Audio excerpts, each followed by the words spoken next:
want immediate results, instant gratification. You don't stick to the program. You pivot so quick. You move to the next shiny object that it hinders you more than it helps you. When you invest in yourself, the amount that you're invested in the community, a weight's lifted off. Like, first of all, I'm not doing this by myself.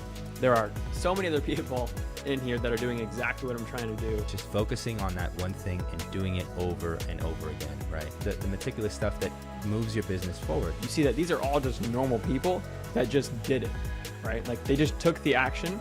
They took the right actions to get the result, and that was it. Day in and day out, it's just focusing on my inputs. It's making sure that I'm doing what I'm supposed to move the needle forward today. What's up, Nico? How you doing, man?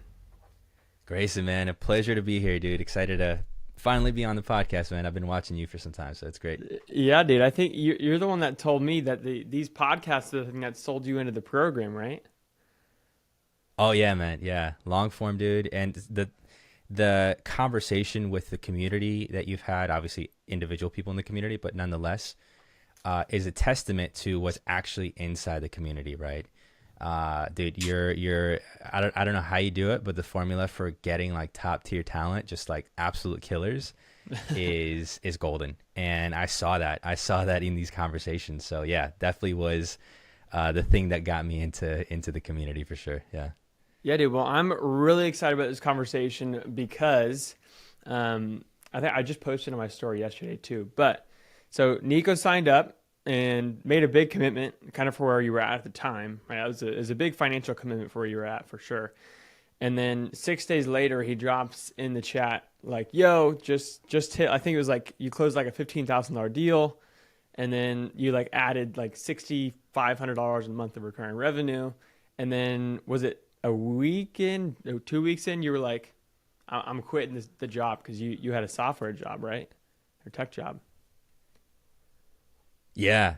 I was a software engineer, full time. I had the pleasure of working from home, so I had a lot of flexibility. And that's one of the reasons why I wanted to go through the coaching program, was trying to scale my business in a way where I could still toggle my full-time job. But it just so happened that around the time that I joined the coaching program, I would say a prospect of mine, somebody that I've been following for some time, that we interacted, online on several occasions, and somebody that I'd met in person a few years back, was looking for a podcast producer and a coach consultant. And I was like, dude, yeah, let's talk, and literally like the next day we have a phone call, and I'm telling him, essentially like word for word what I'm learning and what I'm able to do and that sort of thing. And, to make a long story short, yeah, I closed them on $15K a month, and that was enough for me to, leave my corporate job behind. Yeah. That's sweet, dude. And so how long ago, you said this is like the 2-week mark of you've been out of the corporate job, and it's like, it's a brand new feeling for you to like not be working for somebody else, but now you're just working for yourself. Dude. Yeah. 2 weeks in, I'd done the solopreneur independent contractor thing 9 years ago, when I was working at a recording studio. I had my own client base. But you start a family, you want a little bit more stability. I didn't really have a coaching group like these guys, right, that like knew the ins and outs of entrepreneurship. And for me, that was my safety net. But I started to realize that safety net was not so safe when a lot of my colleagues and peers were getting laid off. And so I was like, hey, now's the time to do it, right? Well, dude, tell me a little bit about your story, bro. I want to hear like, how did Nico, first of all, start a family? I think you have a couple kids, right? So you got people to take care of. Like, how did you tell me the story about, and then also like how you got interested in business. Like, did you go straight to software engineer out of college, or did you go like, I'm gonna try and start a business, and then you were like, never mind, let me, get a job, and now you're doing it? Like, how did that work? Yeah, so it's funny. I'll try to condense it in just a few minutes, but basically, like, I like to say entrepreneurship. I didn't find entrepreneurship. Entrepreneurship found me. So, I was born in Bogota, Colombia, capital city of Colombia, South America. Parents moved when I was 7.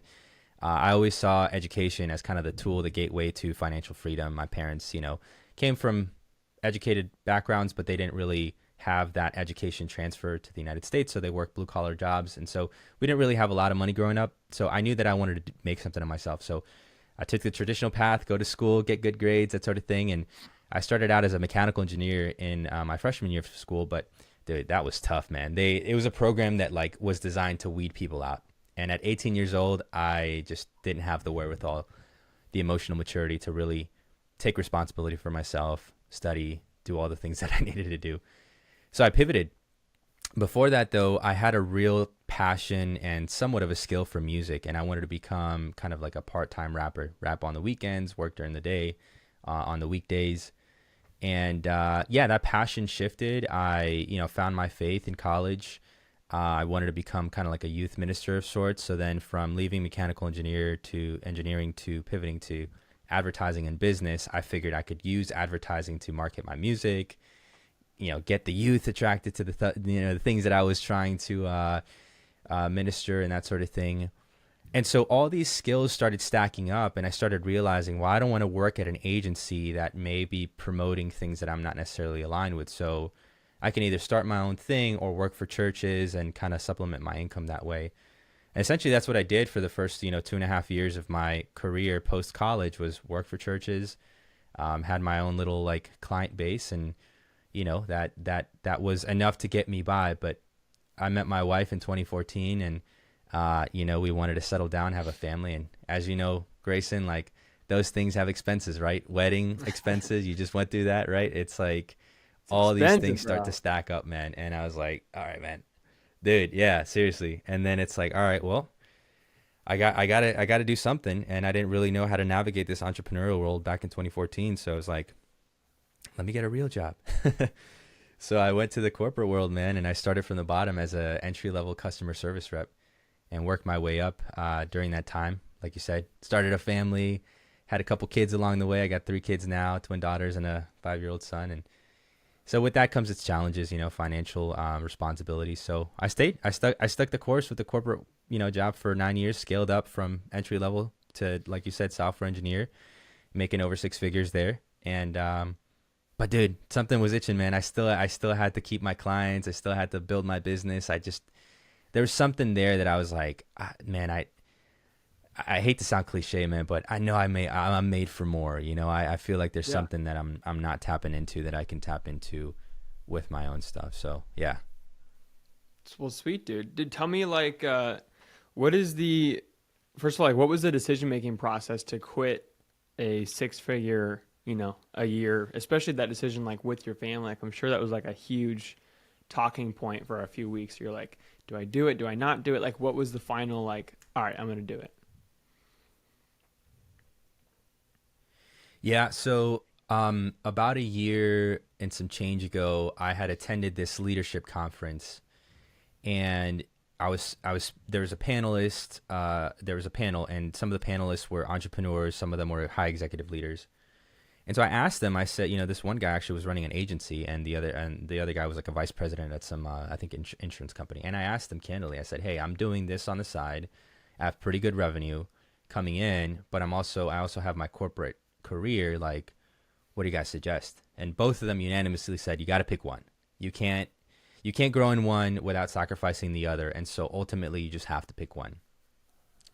And so I knew that I was kind of at a fork in the road where I was getting paid per hour more with my side business than I was getting paid at my day job. If I broke down my salary into 40 hours a week, I was essentially getting paid more doing my side gig. So I said, okay, well, there's a lot of potential here, but I'm split because I'm doing software engineering, which has nothing to do with the stuff that I'm doing for my clients. So ultimately, it became a matter of not so much stop chasing the shiny object, but my attention was still split. And that's one thing that you hear time and time again, and I've heard you say this as well. It's just focusing on that one thing and doing it over and over again, right? Falling in love with the mundane, the boring. The meticulous stuff that moves your business forward.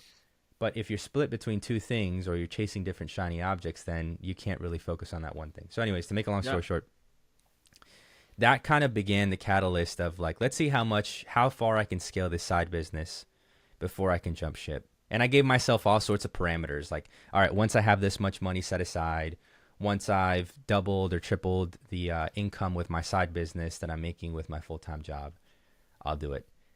And, I kind of give it a timeline of like 5 years or so from last year. So I didn't really expect it to come so quick. But again, and this is not, Grayson didn't ask me to say this, but when I joined the coaching program, I felt like there was kind of this weight lifted off my shoulders of like, okay, these guys are already doing it. There's proof of concept. Now just go and do it. You can't hold yourself back with all these excuses that I have to meet these criteria first. It's like, sure, there's a right way and a wrong way of doing it, and there's certainly a prudent way of attacking things, but don't let it be led by fear, right? And don't let that dictate your decision making. So yeah, after I landed that 15K a month client, I had a serious conversation with my wife. It was like, hey babe, like, it's now or never. I'm already like stressed out beyond belief by having a full-time day job, being a present father, and then also having these clients. And something's got to give. So either my full-time job's got to give, or I got to shut the agency down. And we both agreed that the agency was really the long-term play anyway. So yeah, dude, I think first of all, that's freaking awesome. I love that. I think something happens when you you make the commitment to yourself. Like obviously, like there's maybe some information that you consumed as soon as you hopped in the community, and you were like, oh, this is like something I can implement. But the reality is, like, with how quick you did it, I'm sure it wasn't that that much information that really changed things. It's really like the belief in yourself that like when you invest in yourself, the amount that you're invested in the community, like you're kind of like you said, like a weight's lifted off. Like, first of all, I'm not doing this by myself. There are so many other people in here that are doing exactly what I'm trying to do, and they've done it again and again and again. And like, what I guess, what did that feel like? Have you ever invested, that much into a program or community or into yourself? Like, what do you think like was a big shift? You said like a weight was lifted off your shoulders. Like, what was that shift for you? Yeah, well, as far as the investment goes, I did invest in an MBA. So I have a master's of business administration and marketing. So I did that while I was working full time. So that was an investment on my part. I also invested in career coaching, so I'd have like weekly, bi-weekly sessions. So that was all more towards my corporate career, but I had never invested the resources to grow my side business. So when I started to take that seriously, not that I hadn't before, but I really wanted to make a commitment there. I was like, all right, well, just like I had with my MBA and just like I had with, my career coaching, and that yielded results. I literally like doubled my salary during that time when I had invested in those two things. Let me focus my resources, my education on this path instead, and see where I could take it. So that was obviously there was accountability there, because it's like I had already made a financial commitment. So best believe I'm going to make an ROI on that. Yeah. Number two is, to your point, it was the community, man. Yeah, it's like you see these guys that are, for me, I'm 32, right? In their 20s, early 20s, mid 20s, and they're already doing what I set myself out to do 10 plus years ago, but they're actually doing it and executing on it.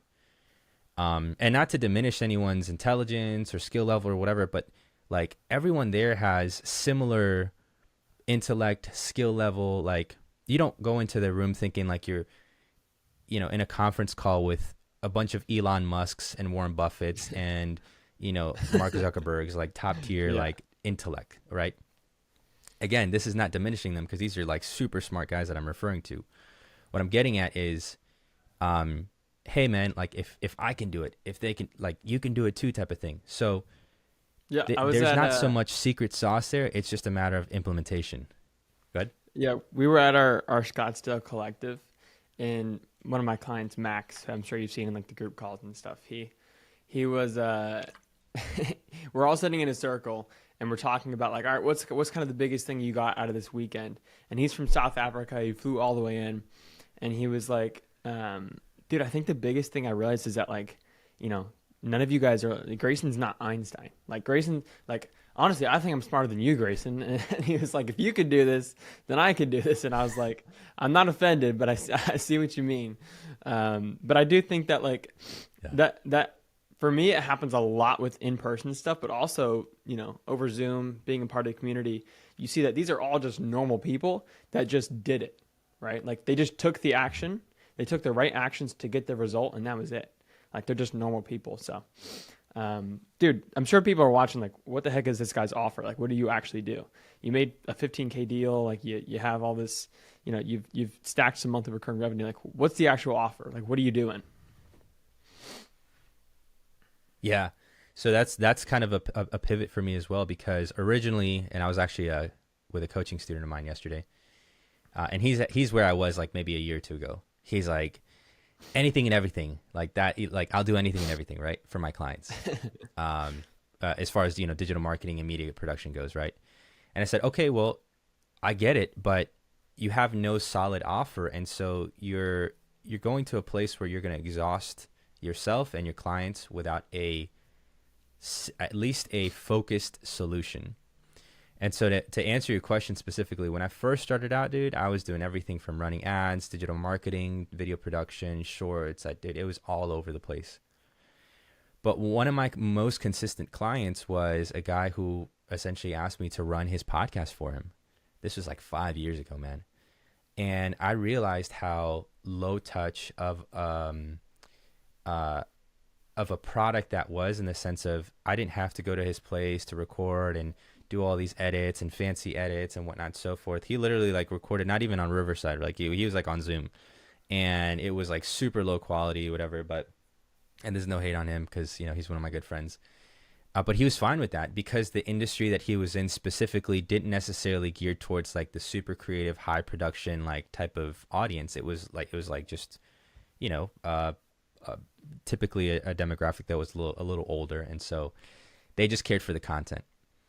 So after 5 years of like spinning my wheels, thinking like maybe I should shoot music videos for artists because I was an artist myself, maybe I should do this XYZ, I was designing websites. Let me consolidate that and make it to where I'm doing podcast production. And so literally like earlier this year, when I started launching that as an offer, podcast production, because I needed it myself because I was running a podcast myself as well. Bro, instantly, like my revenue like went from like $2K a month to like I started averaging about $7K a month, and I was putting in no more than about 10 to 15 hours a week. Wow. Right, doing this. And so so it was killer, man, because I was offering short form reels from the long form edits. I was doing repurposing like audio, so I would do the audio distribution separate from like the YouTube podcast. And then I was producing a bunch of reels for them and stuff like that. And then I was managing all that, meaning that they didn't have to go in there and do it themselves. So that's what kept the monthly retainer aspect valuable, because they didn't have to manage it. So it was super hands off for them.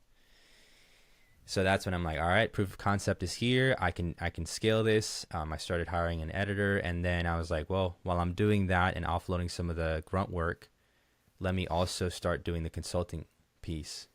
And that's really when I started, when I joined your program. Sick, dude. And so what is like the consulting piece? Because a lot of people, when they like, it's like one of the most common things that I do is like when someone comes in, they're doing done for you, it's not that scalable because you're literally doing things for people. The definition of that is like, you can't do that for a lot of people. You switch to consulting. What does that actually look like? Like, what does that mean for you? So right now for me, and I'm still kind of in the early phases. So for anyone listening, I think I'm probably like more of an early, in the beginning phases of that. But for right now, what it's looking like is not selling them on the podcast production services, because I'm trying to move away from that, but more so getting them towards the place where how can your podcast generate revenue? And so I'll give you a case study here. So I started working with a consulting client of mine a month ago. We don't do any podcast editing. We do shorts editing, and I offload that to my shorts editor. And I sit with them. I provide them the pieces that they need to, for them, provide a solid service or offer. Right now, they're actually doing seminars. So how can we utilize your podcast content to lead people to book you to more seminars or attend your seminars or what have you, or your coaching or consulting offer as well? And or B, which is another thing that I'm familiar with, is sponsorships. So one of the biggest things right now for a lot of agencies, believe it or not, is taking podcast clips and repurposing those podcast clips where a person is talking about a product, typically like e-commerce product, and using that as TikTok ads. So there's certain agencies that will hire podcasters for that particular purpose. So that sponsorship component can be pretty lucrative. Like I've had myself a deal where I produce 2 podcast episodes, two 1-minute segments, and I get paid $1,500 a month for that, right? And so it's a matter of either finding helping them find either what is going to produce the revenue. Is it a service that you're essentially going to sell at the end of or throughout the podcast? And of course, the short forms and all that stuff feed back to the podcast. Or is it B, like you just want to keep no services, you just want to have a cool podcast, but then we have a solid platform built so that you can gain the attention of the right sponsors that will pay you for the content. So that's what I'm doing right now, man. And then in between there, I'm also helping agency owners and that sort of thing.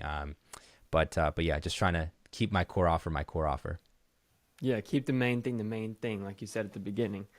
And so you're essentially kind of like, coaching on how to monetize a podcast, right?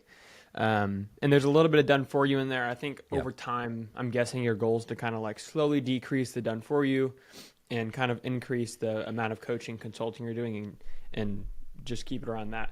What is like, tell me how, because a lot of people are like, dude, how do you get clients? Like that's like the number one thing that a lot of people want. Like, dude, how do you get clients? And I know that most of my clients use Instagram. They use social funnel. We use Instagram ads, YouTube, all that stuff. I know that you had some LinkedIn stuff going on. Like, how are you acquiring clients right now? Yeah, I was fortunate because, I'm aging myself here, man. I know I feel like a lot older than you, but I started on the MySpace days. I started on the Facebook, when early Facebook came about, Instagram. So back then for me, building a platform or a brand was so much more geared towards like the music. So I'd always had an inclination not to go viral, but to cultivate a good audience on these platforms. And so that followed with me even through my career journey. And so when I started scaling my career specifically, I actually started interacting a lot more on LinkedIn. And I saw that it paid dividends in the sense of like, that's how I was able to connect with a couple of people that got me, promotions. And of course I had to do the work, but, being in front of an audience that was, that had either influence or the ability to get you in those roles was important. And, one day I was like, you know what, let me start sharing about like my podcast creation stuff. Right. And so I started sharing some stats and that sort of thing. And essentially what the equivalent would be of the social funnel where I'm instructing people, giving them free, valuable content, but just formatted for LinkedIn. Dude, I started getting messages. Like I wasn't even, sending messages out. I started getting inbound leads. And between the portfolio that I had created for myself on LinkedIn and Instagram and YouTube and kind of just the audience size that I had cultivated and my own wins as a podcaster as well, people were interested. And so I think to your point about the social funnel, I think once people start to see like, hey man, like you've got this solid content, you have what essentially would be a portfolio, it's so much easier to start that conversation. Because I've done the cold email, the cold calling, like back when I was in sales for a different company altogether. Like that's a freaking hard sale, man. Like if they don't know your product or service, those are conversations that are just like super, super draining, right? It can be done, but it's just really draining. And so when you have more leverage using like the social funnel. Oh, sorry. I think there's like a lag, so I can think like I tried to interject in a good spot, but yeah. So with LinkedIn, like I guess for people listening, the concept of the social funnel is like you build awareness, you build a following, you build an audience, you build a crowd of people, and then you actually sell to those people. You set them for appointments rather than like running cold ads, cold DMs, cold outreach, cold calls. That's the concept of a social funnel is like it's like warm outbound or inbound, like he's talking about, where people actually message you first. And so you were doing that on LinkedIn. How are you building the audience? Was it just like putting out the content, people that see the content, you message them, or how did that work? Yeah, originally, as opposed to Instagram where you can't, I guess you could add somebody, you could follow somebody, they could follow you back. But like with LinkedIn specifically, it's more like the traditional Facebook where you friend request someone and they automatically start following you if they accept the request. So that was kind of the nice component of LinkedIn. So back when I was trying to scale my career, I just started following a bunch of people that were in different industries and that sort of thing. So I already had like a decent following size, like 1,000 people, which is not huge. I mean, you don't need a huge audience for the record, right? But yeah. So whenever I would start posting on there, essentially your network would start seeing it, and I started formatting in a way where I would get the most amount of engagement. And so you kind of test types of content out and scripts. And I mean, I wasn't doing video ads, so it wasn't so much the script, but it was copywriting, the same thing, right? And yeah, so to your question, that's what I would do. I would add people and then eventually grow my audience, start releasing content, and tailoring it towards having a call to action towards the end there. So, hey, message me if you have a question, or I'm happy to help, or whatever. And just starting those conversations, not selling them right away, but just starting those conversations. Sweet, dude. Well, I love the tactical stuff, but let's talk a little bit about like what is Nico's sort of like mindset moving forward with this business? Like what are your thoughts, and like what is sort of like the way that you're thinking, or the way that you've shifted the way that you think about business? Like, do you think once you join, like, is business just as complicated as you thought it was? Is it more simple? What are sort of like, in the next year, what do you feel like you're moving towards in business, revenue wise, life wise? Like basically what is Nico trying to build here? Yeah, I definitely appreciated a lot of the modules that you have that aren't so geared towards like this constant grind all the time, completely void of any other aspect of your life. And so my main guy that I'm working with is very much in that vein of a holistic approach to becoming essentially what he calls a giant, right? Somebody who kills it at business, has a great family life, puts faith first, fitness is still there, balancing the financial plate, like all, and learning to be a good steward and have a vocation, rather, like where your skills and your talents really meet not just the demand of a marketplace, but is really impacting something beyond yourself, right? And so I would align myself with that, man. I think you were the first to really put that into perspective, somebody who was actually really crushing it in the business world, but also had this like, hey, it's not just about like revenue. Like, what else do you want to do? Do you want to have your business around your life, or your life around your business, right? And that's the case for me, man. I have a family. I want to be a present father. I want to continue growing in my marriage. There's things that we can always work on, right? As husbands, as fathers, providers, protectors, priests of our home. And so all of those components, man, that's really what I'm about. I know that I have certain revenue goals and certain output goals that won't be met until I focus on the input goals. And certainly there's some things that are beyond my control. So for me, man, just the day in and day out is just focusing on my inputs, is making sure that I'm doing what I'm supposed to move the needle forward today. And sure, the revenue and the output goals a year, 5 years from now are there to help me like navigate that. But I'm not so stuck to making sure that I hit $1 million a year by next year. Otherwise, like, I'm a complete failure. You know what I mean? Like, yeah. I'm not. I think I've kind of outgrown that now, but yeah, dude, I think it's a completely different way of thinking than most people. You actually can, have a life. Like if you think about any business that you want to run, the business always needs what it needs. Besides, like, the business isn't thinking about you, right? The business is like, the business needs what the business needs. The business might need, to get to 5 million a year, it needs a team of 20 people. It needs, all these systems. And so like the business is always going to need more. And so if you don't optimize your life around your business will automatically optimize itself, to suck up your entire life. And so it's good that you're like purposefully saying, I have these anti-goals of, yes, my North Star is I want to grow the business, but I want to do it while doing all these other things. So, dude, just to finish off here. And I've learned that the hard ways. Yeah, go ahead.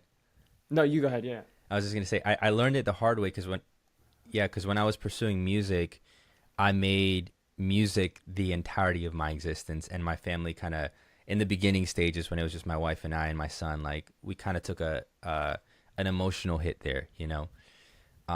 So this is not me coming across like soapbox, like, hey man, I knew this from the get go. Like I figured, no, man, like I learned the hard way. And so the best way to learn, in my opinion, is from other people's mistakes. So if you're listening, don't make the same mistake I have. And obviously Grayson can, I'm sure, relate to some of that as well, when you ran your marketing agency, but yeah, man, it's definitely better to create those boundaries for yourself and not allow your business to usurp everything else in your life. Yeah, and I think some people, probably myself included, on a lot of things, kind of have to like learn these things by yourself. Like someone else can say, "Hey, dude, build your business around your life," right? And someone can say that to you, but then you look at them and you're like, you already make money though, And so it's hard for you to like implement that stuff. You kind of have to like, make the mistake yourself sometimes. And I definitely do that a lot, where it's like, I'm learning from somebody and they're like, yeah, dude, you don't need to build a massive team and scale to $1 million a month to be happy. And I'm like, yeah, but, and then you make the mistake, you learn from it, then you go back. So, that's kind of the bad part about being an entrepreneur, is that sometimes you got to make your own mistakes. So, all right, sweet. So what are you currently doing I think you said you're around 18,000 in monthly recurring revenue right now. Yeah, I did scale back. I was at 20,000. I ended up cutting one of my more demanding clients so I could focus on the main thing, like I said. Yeah. But yeah, right now sitting at 18,600 a month. Yeah. Sweet, dude. That's awesome. And you quit your job right around the 18 mark, right? So like, is that? Yeah. Yeah. Mm-hmm. Okay. Once I knew I could replace my full-time income and then some, yeah, that's when I quit. Yep. Okay, sweet. And what does that look like internally for you? You have like a contracted editor? Do you have any like full-time employees, or is this like 80 to 90% margin? No, this would be about 80% margin if I'm remembering the number correctly. I do have a part-time editor, and he's helping me with a lot of the short form content. But he's sitting at $1,000 a month right now, so it's really not much margin there. Yeah. Yeah, so it's pretty good, man. Yeah, it's good. Sweet. And what would to finish off here, what would your advice be to someone who's listening and maybe they're working a full-time job, maybe they're just starting their business and they're just not at a place where it's, making $18,000 a month. What would you tell that person who's like watching and they're like, man, I want to get to where Nico's at. Like, what would your advice be to them? You really can't rush the process. I can't tell you how many times I've tried to get to the place where I could completely eliminate my full-time job, and I was just forcing it, Either it was the wrong place, wrong time, or I didn't have the right skill set, the right mindset, or honestly, like my personal life was in shambles and like completely shit. And so that's where that whole holistic approach comes into play, because your mindset has to be right. I know it sounds like a lot of woo-woo, but like, your mindset has to be right. Like your personal relationships have to be right. Like your diet, your nutrition, like all these things, right? That like they tell you about, but it's like, it does affect. And moreover, I think like giving it time. Like I'm 32. I started trying to do this full time since I was like 21, man. It may not take you 11 years, honestly, because I got married and I got kids and a bunch of other stuff in between there. But I do think that in our fast-paced generation, we want immediate results, instant gratification. You don't stick to the program. You pivot so quick. You move to the next shiny object that it hinders you more than it helps you. That's what I would say to somebody like me, man, that, where I was sitting at even just 5 years ago. Yeah, dude, that's really good advice. Focus on who you are as a person. That's like one of the first modules that I have. That's like the woo-woo section of the program, right? It's like focusing on, actually taking the time to think about, I have to become the person worth making 500,000 a year, $1 million a year, 100K a month. Like you can't just go out and make it. Like you could, but your revenue is going to outpace your development as a person. And whenever that happens, your revenue always finds a way of making it right back to where you're at. And so you have to like develop yourself as a person to kind of like become the person worth that. And so, dude, I love that you're building. It sounds like you're building things the right way. You're taking it in a sustainable way, spending time with family. So, dude, thanks so much for coming on. And I'm looking forward to kind of seeing what the journey to 30K in recurring revenue looks like. Yes, sir. Yeah, thanks for having me, man. I appreciate it.